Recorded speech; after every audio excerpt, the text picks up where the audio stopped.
Top picks. Sharad sir, आपकी radar पर कौन से स्टॉक्स हैं? तो देखिए, मुझे लगता है कि पहले तो अगर आप देखेंगे तो शादा क्रॉपकेम में मुझे थोड़ा सा लगता है कि यहाँ पर एक अच्छा ट्रैक्शन बनने की उम्मीद है। रिजल्ट्स काफी अच्छे आए हैं और वैसे भी एग्री केमिकल स्पेस में आप देखेंगे तो अच्छा ट्रैक्शन बना हुआ है।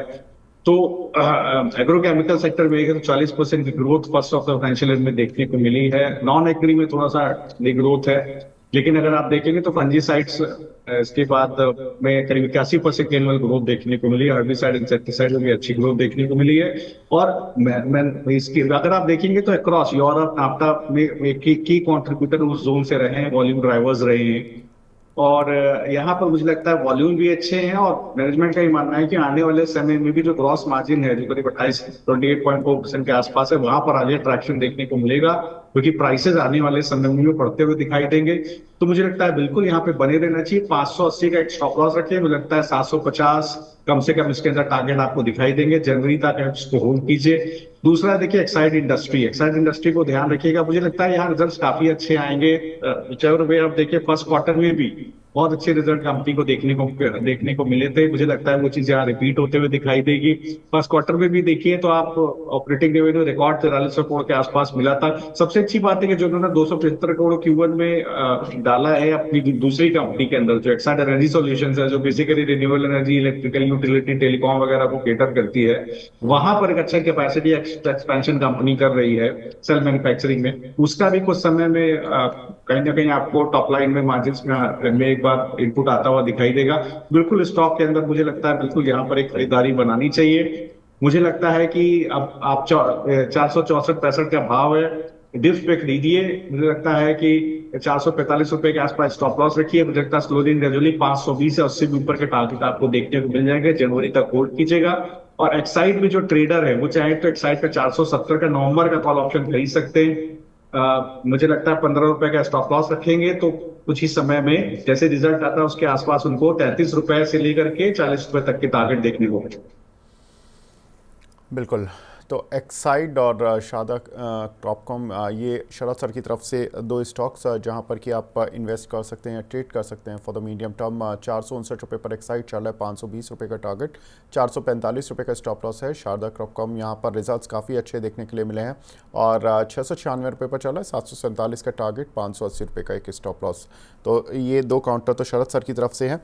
अमित सर, आई नो कि आप पोर्टफोलियो में ज़्यादा फोकस रखते हैं, तो पोर्टफोलियो में आपने हाल फिलहाल में जो गिरावट रही है लास्ट वीक में, कुछ ऐड किए हैं काउंटर्स? कौन से काउंटर ऐड किए हैं सर?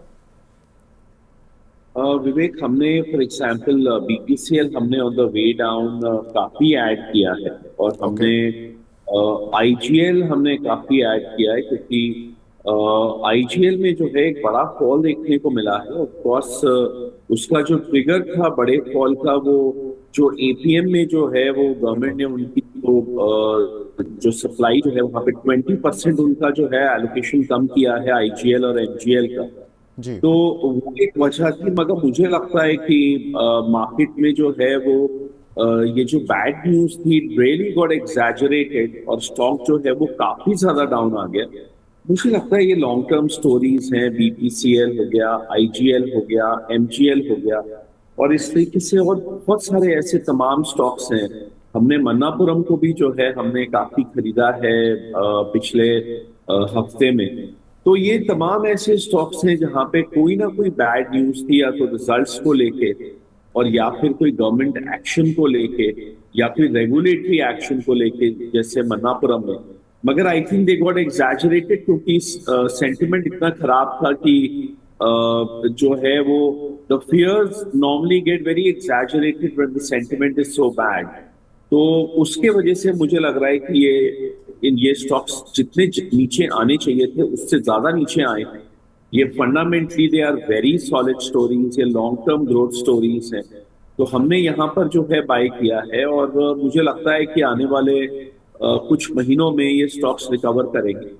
एंड ओवरऑल जो है वो हम मार्केट पे भी बुलिश हैं, और particularly the beaten down stocks जो जिनका की लॉन्ग टर्म आउटलुक अच्छा है, प्राइस अर्निंग रेशियो जिनके ओवरऑल कम है, हमने ऐसे स्टॉक, ये हमारे पूरे पोर्टफोलियो का जो हमने खरीदा है अक्टूबर में, हमारा जो एवरेज पी रेशियो बनता है that is about let's say 12 या 13 का हमारा एवरेज पी रेशियो बनता है।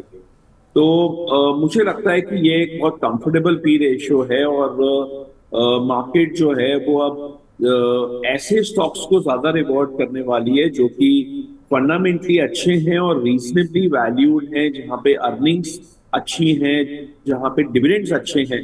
ऐसे स्टॉक्स जो हैं आने वाले 2-3 महीने में मुझे लगता है कि अच्छा करेगा। बिल्कुल। तो यहाँ पर वैल्यू स्टॉक्स अमित सर ने बताए और ग्रोथ स्टॉक शरद सर ने बता दिए हैं, जहाँ पर ट्रैक्शन पॉजिटिव साइड पर देखने के लिए मिल सकता है। शरद सर, अमित सर, आप हमारे साथ जुड़े, बहुत बहुत शुक्रिया सर हमसे जुड़ने के लिए and wish you very happy Diwali sir. आपका भी थैंक यू।